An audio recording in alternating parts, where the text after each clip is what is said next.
ফ্যাসিবাদের দোসর বসুন্ধরা গ্রুপের মালিক, তাকে কেন এখন পর্যন্ত গ্রেপ্তার করা হয় নাই? বসুন্ধরার মালিক সে ছিল শেখ হাসিনার সবচেয়ে বড় একজন দালাল। তার টাকা দিয়ে শেখ হাসিনা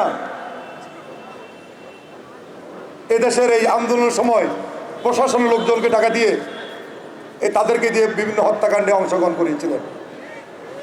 এখন দেখি সেই ফ্যাসিবাদের দোসর বসুন্ধরার মালিক কি জানো, শাহ আলম, আকবর সোবহান শাহ আলম। আমরা প্রশাসনের কাছে, এই অন্তর্বর্তীকালীন সরকারের কাছে আমরা বলতে চাই, এই শাহ আলমের থেকে আর বড় কোনো খুনি হাসিনার দোসর বাংলাদেশ ছিল না। তাকে এখন পর্যন্ত গ্রেফতার করা হয় নাই, এটা আমরা জানতে চাই। দেশকে ফ্যাসিবাদ মুক্ত করতে চান, শাহ আলমদেরকে ব্যবসা বাণিজ্য করার সুযোগ দিয়ে কিসের কারণে তাদেরকে গ্রেফতার করা হচ্ছে না? কি কারণে শাহ আলম এখনো বাংলাদেশে ঘুরে বেড়াচ্ছে? আমরা আজকের এই কর্মশালা থেকে এই সরকারের নিকট আমরা জানতে চাই বিষয়টি। বন্ধুরা, আমরা এটাও জানতে চাই কোনো কিছুর বিনিময়ে শাহ আলম কি আবার নিজেকে বাংলাদেশের রাজনীতিতে প্রতিষ্ঠিত করেছেন কিনা সেই বিষয়ে আমরা জানতে চাই।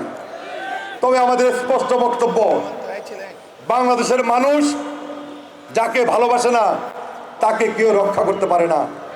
এই শাহ আলমদেরকে কেউ রক্ষা করতে পারবে না। এদেরকে যেখানে পাবো সেখানে এদেরকে প্রতিহত করতে হবে। বন্ধুরা, এই শাহ আলমের 5 তারিখ আগে, 3 দিন আগে যে বক্তব্য, সমস্ত তার বক্তব্যগুলা টেনে টেনে দেখা উচিত। তিনি কি বলেছেন? আমি মনে করি সেদিন শাহ আলমের বক্তব্যের কারণে পুলিশ বাহিনী আরো মানুষদেরকে বেশি করে খুন করার উৎসাহ পেয়েছিলেন। এই শাহ আলমের কারণে সেদিন খুনি হাসিনা আরো উৎসাহ পেয়েছেন কিভাবে বাংলাদেশের মানুষকে গুলি করে এই ক্ষমতাকে দখল করে রাখা যায়। সুতরাং মুখে মুখে বলছেন দেশকে ফ্যাসিবাদ মুক্ত করবেন, আমাদের সাথে ফাইজলামি করেন। আমরা লেখাপড়া বুঝি না, রাজনীতি বুঝি না, সব আপনি রাজনীতি বুঝেন। আমরা ঘাস কেটে এখানে আসি নাই, ছোটকাল থেকে আমরা রাজনীতি করেছি, জেল খেটতে খাটতে আজকে আমাদের এই অবস্থা। বছরের পরে বছর আমরা জেল কেটেছি, আর আপনারা 1 মাসের আন্দোলন করে বাংলাদেশের সবকিছু মালিক আপনারা হয়ে গিয়েছেন। এটা আমরা কখনো মেনে নিতে পারি না, এটা আমরা মানি না।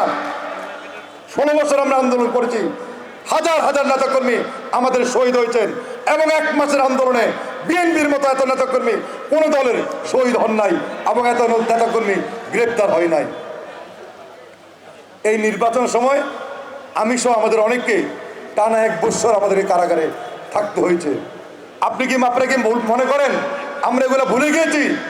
না, আমাদের মধ্যে যে অন্যায় করা হয়েছে, অত্যাচার করা হয়েছে, আমাদের সহযোদ্ধাদেরকে হত্যা করা হয়েছে, অবশ্যই বাংলাদেশের মাটিতে এদের বিচার করতে হবে। প্রিয় বন্ধুরা, যদি এখন বিচার না পাই তাহলে মানুষের প্রতিষ্ঠিত যে সরকার বাংলাদেশে আসবে তাদের কাছে বিচার চাবো, এবং এদের অবশ্যই বাংলাদেশের মাটিতে বিচার করতে হবে।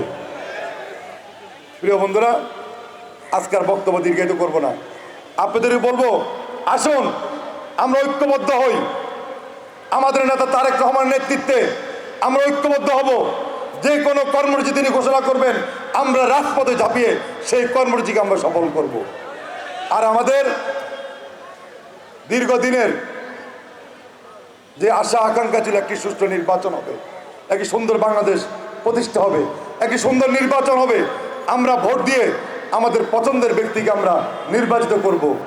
যতদিন আমাদের সেই আশা আকাঙ্ক্ষার প্রতিফলন না ঘটবে, বিএনপি জনগণের পাশে থেকে প্রয়োজনে আবার আন্দোলন সংগ্রামের মধ্য দিয়ে একটি সুষ্ঠু নির্বাচনের দাবি আদায় করবে। বন্ধুরা, সেই জন্য আমরা ঐক্যবদ্ধ আছি, সবাই বলে আছি। তারেক রহমান যদি কোনো কর্মসূচি ঘোষণা করেন আপনি আসবেন। দেখেন আজকে দ্রব্যমূল্যের যে ঊর্ধ্বগতি, 8 মাস সংস্কার নিয়ে ব্যস্ত, কিন্তু বাংলাদেশের মানুষ ঠিক মতো খেতে পারছে কিনা সেই বিষয়ে কারো কোনো বক্তব্য নাই। 16 বছর আমরা আন্দোলন করেছি, 16 বছর এই দ্রব্যমূল্য ওই আওয়ামী লীগের যে সিন্ডিকেট এখনো তাদের সেই সিন্ডিকেট হাতেই সমস্ত ব্যবসা বাণিজ্য এখনো নিয়ন্ত্রিত হচ্ছে। ওই তাদেরকে তো গ্রেপ্তার করা হচ্ছে না। তালিকা আমরা ধরে নিব ওই সিন্ডিকেটরা আবার লেবাস পাল্টিয়ে অন্য কোনো নেতা নেত্রীদের দখলে থেকে আবার সে অবৈধ ব্যবসা পরিচালনা করছে। আমরা অনতি বিলম্বে এই রমজানের পূর্বে দ্রব্য মূল্যের যে উদ্যোগতি তার থেকে মানুষকে রক্ষা করার জন্য এই বিষয়ে গুরুত্ব রাখার জন্য আমরা অনুরোধ করব। এবং এই এলাকায় যারা হাজী সেলিমের নেতৃত্বে সন্ত্রাস করেছিল তাদেরকে আওতায় এনে বিচারের আওতায় এনে তাদেরকে বিচার করতে হবে। আমরা খবর পেয়েছি অনেকে নাকি হাজী সেলিমের সম্পদ রক্ষা করার জন্য ব্যস্ত থাকেন। কারা কারা হাজী সেলিমকে সেন্সার দিচ্ছেন, কারা কারা হাজী সেলিম থেকে সুবিধা নিয়েছেন, তাদের প্রত্যেকের তালিকা আমরা তৈরি করে তাদের বিরুদ্ধে আমরা ব্যবস্থা নেব। কোনো ফ্যাসিবাদ দোসর আমরা তাদের পক্ষে আমরা সাপোর্ট করব না। একটি কথা মনে রাখতে হবে, এই হাজী সেলিমরা এই এলাকার ব্যবসা বাণিজ্য দোকানপাট দখল করেছেন। আমরা জানতে চাই এখন হাজী সেলিম কিভাবে এখানে ব্যবসা বাণিজ্য পরিচালিত করছে সেই বিষয়ে আমাদের জানতে চাই। আমরা এই সরকারের নিকট দাবি জানাবো অনতি বিলম্বে হাজী সেলিমের যে অবৈধ সম্পদ করা হয়েছে তাকে আইনের আওতায় এনে তার সম্পদের হিসাব নিয়ে তার অবৈধ সম্পদ বাতিল করার জন্য আমরা অনুরোধ করব। প্রিয় বন্ধুরা, আমরা শহীদ জিয়ার সৈনিক, রাজনৈতিক দলের কর্মী, কাউকে ভয় পেয়ে আমরা রাজনীতি করি না। 16 বছর এই ফ্যাসিবাদের বিরুদ্ধে আন্দোলন করেছি, সংগ্রাম করেছি, জেল খেটেছি। কখনো এই ফ্যাসিবাদের সাথে আমরা মিলিনি, এই ফ্যাসিবাদের সাথে দালালি করি নেই, এই অবৈধ সরকারের দালালি আমরা করি নেই। তাই বলতে চাই, আসুন শহীদ জিয়ার স্বপ্নের বাংলাদেশ আমরা প্রতিষ্ঠা করি। যেই বাংলাদেশের জন্য খালেদা জিয়া বারবার কারাগারে গিয়েছেন, এদেশের স্বাধীনতা সার্বভৌমত্ব রক্ষার জন্য বেগম জিয়া এই অপশক্তির সঙ্গে আপোষ করেননি। আসুন আগামী দিনে তারেক রহমানের নেতৃত্বে একটি সুন্দর বাংলাদেশ প্রতিষ্ঠা করি। এটা হবে আজকে এই কর্মশালা আমাদের প্রত্যয়। সেই প্রত্যয়ে আপনাদেরকে ধন্যবাদ জানাচ্ছি। খোদা হাফেজ। বাংলাদেশ জিন্দাবাদ।